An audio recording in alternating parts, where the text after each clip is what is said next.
السلام عليكم، كل سنة وأنتم طيبين ورمضان كريم علينا وعليكم يا رب. آآ باختصار كده عشان ما باحبش المقدمات الكتير في أي برنامج أو في أي حلقة باتفرج عليها أو حتى الكتب اللي باقراها، ما باحبش المقدمات، فدايمًا باجري المقدمة. فباختصار كده إن شاء الله بإذن الله هنكون ضيوف يعني تُقال على قلبكم شوية رمضان ده، وكل يوم هننزل بحلقة عن العلاقات الصحية. الحلقات كلها متصلة ببعض، هي بالضبط زي كورس كده هتحضره for free عن العلاقات الصحية. فلو حابب أو شايف إن علاقتك محتاجة ترميم، شايف إن علاقتك فيها شوية مشاكل ومش عارف تتعامل فيها، فإن شاء الله هتلاقي إجابة على معظم الأسئلة اللي بتدور في دماغك في برنامج ترميم. النهاردة هتكون أول حلقة في البرنامج، وهي العلاقة الصحية. يعني إيه علاقة صحية؟ وإيه المهارات اللي لازم تكون عندي علشان أعرف أبني علاقة صحية صحيحة؟ وإيه الشروط اللي لازم تكون متوفرة عشان نعرف إحنا الاتنين نبني علاقة صحية؟ صح، نسيت أعرفكم بنفسي، أنا أحمد صابر، لايف كوتش وكاتب متخصص في العلاقات، وعندي كتابين، كتاب اسمه جوازة العمر بيتكلم عن اختيار شريك الحياة وإزاي أنت كمان تكون شريك حياة مناسب، والكتاب التاني اسمه حواديت في القطر، وهو عبارة عن قصص قصيرة، خلاصة أو قصص من الحاجات اللي إحنا بنشوفها إذا كانت في جلسات أو إذا كانت في ورش. فيلا بينا نبني أول طوبة مع بعض في علاقتنا. طيب بما إني قلت لك إني كوتش، فلازم تكون فاهم أو مدرك إن إحنا في البرنامج ده هنشغل دماغك شوية، هنبتدي نشتغل على إننا نحفر في دماغك شوية كده ونشوف المعاني والمصطلحات والصيغ اللي في دماغك اللي محتاجة تعديل أو محتاجة تظبيط، أو نظبط الرؤية مع بعض كده. فأول سؤال محتاج أسأله لك هو يعني إيه علاقة صحية بالنسبة لك؟ إمتى أو إيه المرحلة اللي لو وصلت لها في علاقتك تقول أنا كده ساتسفايد، أنا كده في علاقة صحية ومرتاح فيها؟ طيب خلينا نعرف يعني إيه علاقة صحية في الأول. العلاقة الصحية هي العلاقة اللي بيتمتع فيها الطرفين بالاستقلالية الذاتية، يعني كل واحد عارف يستقل بنفسه وعنده حياته وعايش حياته، والطرف التاني مش بيرزل عليه بمعنى أصح فيها، مع الاعتمادية الآمنة. يعني إيه الاعتمادية الآمنة؟ يعني ما تكونش أنت محور حياتي، إن أنا ما أكونش باعتمد عليك كليًا في حياتي كلها، أنا باعتمد عليك وعارف إن أنت مش هتخذلني، بس في نفس الوقت أنا حياتي مش واقفة عليك، أنا باعتمد عليك في الحاجات اللي ينفع أعتمد عليك فيها. واحدة من أهم تعريفات برضه العلاقة الصحية هي التوازن في الأخذ والعطاء، يعني العطاء والأخذ يكون متبادل.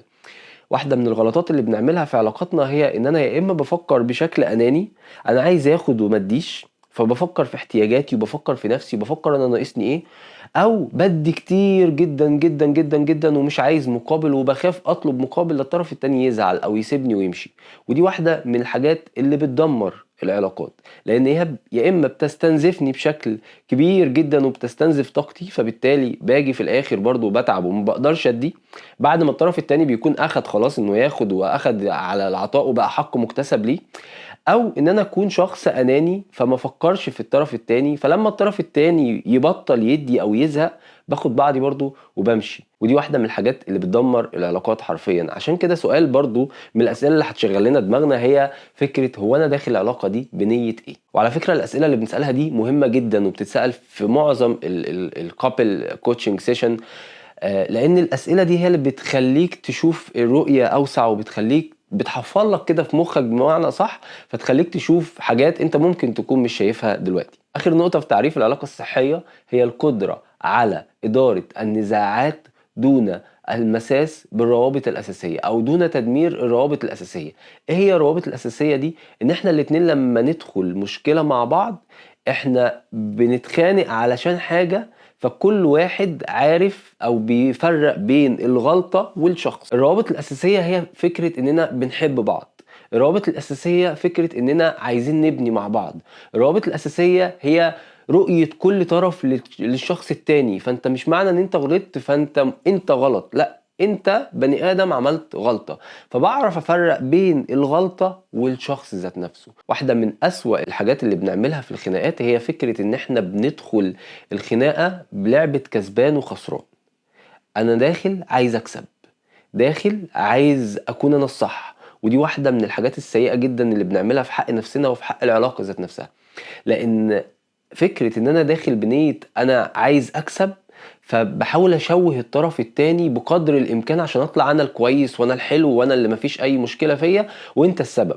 لكن لمّا بادخل الخناقة بنية هو إيه اللي زعّلك وإن دي حاجة زعّلتك، فبغض النظر أنا كان قصدي والّا لأ، فدي حاجة زعّلتك فهي زعّلتك خلاص. بافرّق بين انتقادي للشخص وانتقادي للمشكلة ذات نفسها أو للفعل أو السلوك اللي الشخص ده عمله، وفي فرق شاسع بين الاتنين. فالعلم بيقول إن العلاقات الصحية هي الحالة اللي بيتمتع فيها الطرفين بالاستقلالية الذاتية مع الاعتمادية الآمنة، وبتتميز بالأخذ والعطاء المتبادل أو المتوازن والقدرة على إدارة النزاعات دون المساس أو دون تدمير الروابط الأساسية. تاني حاجة إيه المهارات الأساسية اللي لازم تكون عندي علشان أعرف أبني علاقة صحية؟ أول مهارة لازم تكون عندك وعندي وعند كل البني آدمين، مش شرط في العلاقات بس، لأ ده في كل حاجة أو في كل جوانب الحياة، هي مهارة الذكاء العاطفي الemotional intelligence. يعني إيه ذكاء عاطفي؟ الذكاء العاطفي هو القدرة على إدراكك لمشاعرك وفهمها، اللي هو أنا عارف أنا حاسس بإيه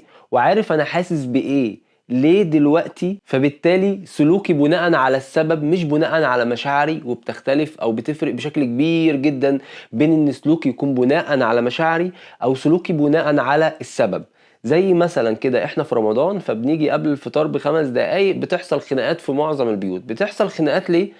لو الشخص اللي بيتخانق دوّة أدرك إن أنا مخنوق دلوقتي أو متضايق دلوقتي أو متعصب دلوقتي أو غضبان دلوقتي بسبب إن أنا جعان، أنا ما أكلتش من الصبح، السكر عندي قليل، الكلام ده كله، غير لمّا أكون باتخانق مع مراتي علشان الأكل اتأخّر، ويالّا ومش عارف إيه الخناقة اللي بتحصل في كل البيوت دي. فواحدة من المهارات اللي بتساعد الإنسان على إدارة غضبه وإدارة مشاعره هي الذكاء العاطفي. تاني نقطة في تعريف الذكاء العاطفي هي القدرة على قراءة مشاعر شريكك والاستجابة لها دون الاندفاع. يعني إيه؟ يعني أنا بيكون عندي القدرة على قراية مشاعر شريكي، أنا عارف دلوقتي هو حاسس بإيه، وعارف هو حاسس بإيه ليه، عارف هو زعلان منّي والّا لأ، عارف الحاجات اللي ممكن تزعّله فما باعملهاش. وهنا بقى تعالَ نتعلّم من سيدنا النبي صلى الله عليه وسلم يعني إيه ذكاء عاطفي. سيدنا النبي صلى الله عليه وسلم كان يقول لستنا عائشة إيه: "والله يا عائشة إني لأعلم متى تكوني عني راضيةً ومتى تكوني عليَّ غاضبة." قالت: "من أين تعرف يا رسول الله؟" قال: "عندما تكوني عني راضيةً قلتِ لا ورب محمد، وعندما تكوني علي غاضبة قلتِ لا ورب إبراهيم." قالت: "صدقت يا رسول الله والله ما أهجر إلا اسمك." هنا الذكاء العاطفي بيبان من سيدنا النبي صلى الله عليه وسلم، بيعرف إمتى بتكون زعلانة منه، الحركات اللي بتعملها لمّا بتكون زعلانة منه. رجالة كتير جدًا أو ناس كتير جدًا رجالة أو ستات بيبقى عارف إن الشخص ده زعلان منه أو شريكه زعلان منه، وعارف زعلان منه ليه، وبيستكبر إنه يروح يقول له إن هو زعلان منه، أو بيستكبر يروح يقول له أنا آسف أو بيروح يعتذر له. واحدة من أهم أساسيات الذكاء الاجتماعي هي معرفة مشاعر الشخص أو قدرتك على قرايتها والتعامل معاها والاستجابة ليها بدل من تجاهلها أو الاندفاع عليها. تاني مهارة باشوف برضه إن لازم تكون موجودة عند أي بني آدم في الدنيا إذا كانت في علاقات أو في شغل أو في أي حاجة هي مهارة التواصل. مهارة التواصل فيها حاجة مهمة جدًا، حاجة اسمها الإنصات. الإنصات يعني إيه؟ يعني ربنا سبحانه وتعالى لمّا جه يتكلم في القرآن قال لك إيه: "وإذا قُرئ القرآن فاستمعوا له وأنصتوا." يعني في فرق كبير جدًا بين السماع والإنصات.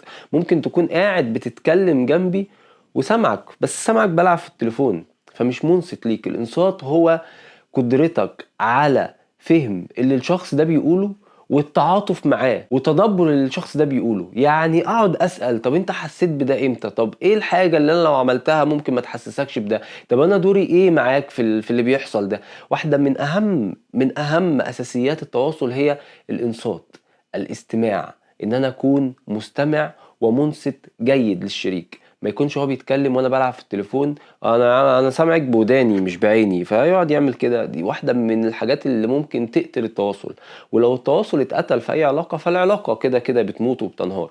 فواحدة من أساسيات العلاقات الصحية هي أصلًا فكرة القدرة على التواصل، إن كل طرف يكون قادر يتواصل مع الطرف التاني بشكل آمن وبشكل صحي، بيتكلم فحاسس إنه مسموع ومفهوم، ولمّا الشخص التاني بيتكلم فحاسس برضه هو كمان إنه مسموع ومفهوم. تالت مهارة برضه باشوف إن هي لازم تكون موجودة عند البني آدمين كلّها، هي القدرة على تحمُّل المسؤولية، إن أنا أكون متحمِّل المسؤولية. الست عارفة مسؤولياتها ومتحمّلاها والحاجات اللي عليها وواجباتها تجاه زوجها وملتزمة بيها، والراجل عارف واجباته تجاه مراته والاحتياجات بتاعتها ومسؤول إنه يلبّيها.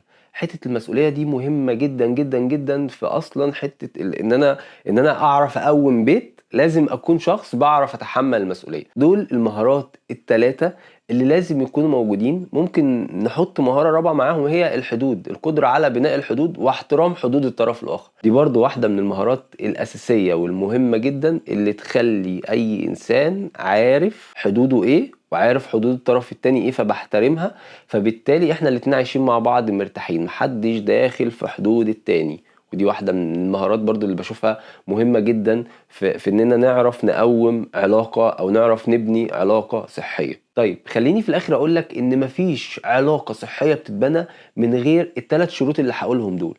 أول شرط هو النية الصادقة إن البيت ده يتبنى، لإن طول ما أنا داخل العلاقة بنية صادقة، فأنا مش هادخل الخناقة بكسبان أو خسران، أنا هادخل الخناقة بإن إحنا نطلع من الخناقة دي بحاجة مفيدة. هو إيه اللي زعّلك فما اعملهوش، ورَد الفعل اللي أنا ردّيته ده كان بناءً على إيه عندي. فواحدة من أهم شروط العلاقة الصحية هي النية الصادقة.